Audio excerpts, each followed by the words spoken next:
అసలు ఈయన చెప్పేదాకా ఉత్తరాంధ్రలో ఉద్దానం అనే ఒక ఏరియా ఉంది, అక్కడ కిడ్నీ వ్యాధులు ఉన్నాయని తెలియదు ఎవరికి. విజయనగరం జిల్లాలో బోధకాల సమస్యలు ఉన్నాయని తెలియదు. ఇంకా ఇప్పటికీ బోధకాల వ్యాధి ఉంది, ఎలిఫెంటియాసిస్ ఉంది, అక్కడ జనాలు ఇప్పటికీ దాంతో బాధపడుతున్నారు అనేది పవన్ కళ్యాణ్ గారు తీసుకొచ్చే వరకు లైవ్ లైట్ లో తెలియదు. ఈరోజు అధికారం వచ్చింది కాబట్టి 1000కి పైగా గ్రామాల్లో రోడ్లే గెలుగుతున్నాడు. అసలు రోడ్డు అంటే ఏంటో చూడకుండా డోలీల్లో కొండల మించి కిందకు వచ్చేటటువంటి గ్రామాల్లో మీకు ఇండిపెండెన్స్ వచ్చిన తర్వాత, ఈ దేశానికి స్వాతంత్రం వచ్చిన తర్వాత ఏ నాయకుడు పర్యటించినటువంటి గ్రామాల్లో, ఎక్కడ రోడ్లు అయినటువంటి గ్రామాల్లో ఆయన వెళ్లి పర్యటించి ఈ రోజు వేయగలుగుతున్నాడు. అండ్ ఎక్కడ ఉన్నాడు, ఎక్కడ బస చేశాడు అంటే డుమ్రిగూడ మండలంలో బస చేశాడు నైట్. సరే ఈ డుమ్రిగూడ మండలం ఏంటి అంటే మీకు అసలు గుర్తుండుంటే 2018లో ఎమ్మెల్యే గారైన కిడారి సర్వేశ్వరరావు గారిని, తర్వాత తెలుగుదేశం పార్టీకి అక్కడ లోకల్ లీడర్ అయినటువంటి సివేరి సోము గారిని, వీళ్ళిద్దరిని కూడా మావోయిస్టులు కాల్చి చంపేశారు.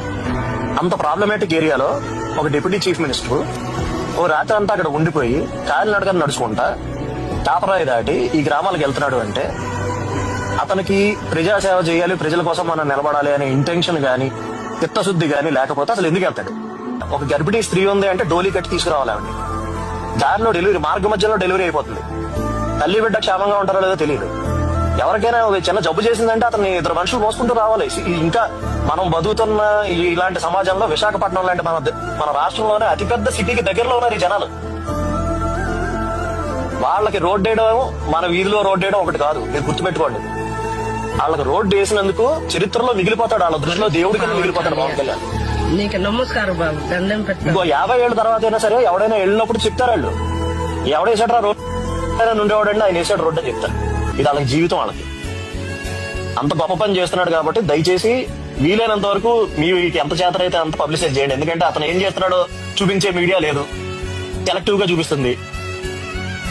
7ంటికి స్టూడెంట్ సెంటర్ లో ఉండాలరా అంటే 8:40కి వచ్చిన పవన్ కళ్యాణ్ మీద 10 మంది తోసేస్తే అది చూపించే మీడియా ఉంది తప్ప 70 ఏళ్ల నుంచి రోడ్లు లేని గ్రామాలకు రోడ్లు వేస్తున్నాడు పవన్ కళ్యాణ్ అని బ్యాన్ రైట్ రాసే మీడియా లేదు. ఆయనకున్న మీడియా మీరే. కాబట్టి దయచేసి మీరే మాక్సిమం పబ్లిసైజ్ చేయండి. మీకున్నటువంటి మీ వాట్సాప్ గ్రూప్స్ అంటారా, లేదంటే ట్విట్టర్ హ్యాండిల్స్ అంటారా, ఇట్లా పోస్ట్ చేయండి. పవన్ కళ్యాణ్ ఏం చేస్తున్నాడో చెప్పండి. అతను చెయ్యింది ఏం చెప్పక్కర్లా, అతను చేసేదే చెప్పండి. ఎందుకంటే నిజంగా గొప్ప పని చేస్తున్నాడు. 5 సంవత్సరాల్లో ప్రభుత్వం 90 కోట్లు ఖర్చు పెట్టిందండి వాళ్ళ రోడ్ల మీద. ఈ రోజు పవన్ కళ్యాణ్ ఎంత శాంక్షన్ చేశాడు? ఇది చెప్పండి చాలు. మనం చెయ్యండి ఏం చెప్పుకోకర్లే, బాగా ఊదుకోకర్లే, ఫేక్ న్యూస్ లో ఫాస్ట్ ప్రాపగాండాలు చేయక్కర్లే. మనం చేసేది చెప్పుకుంటారా బాబా అంటున్నా అంతే.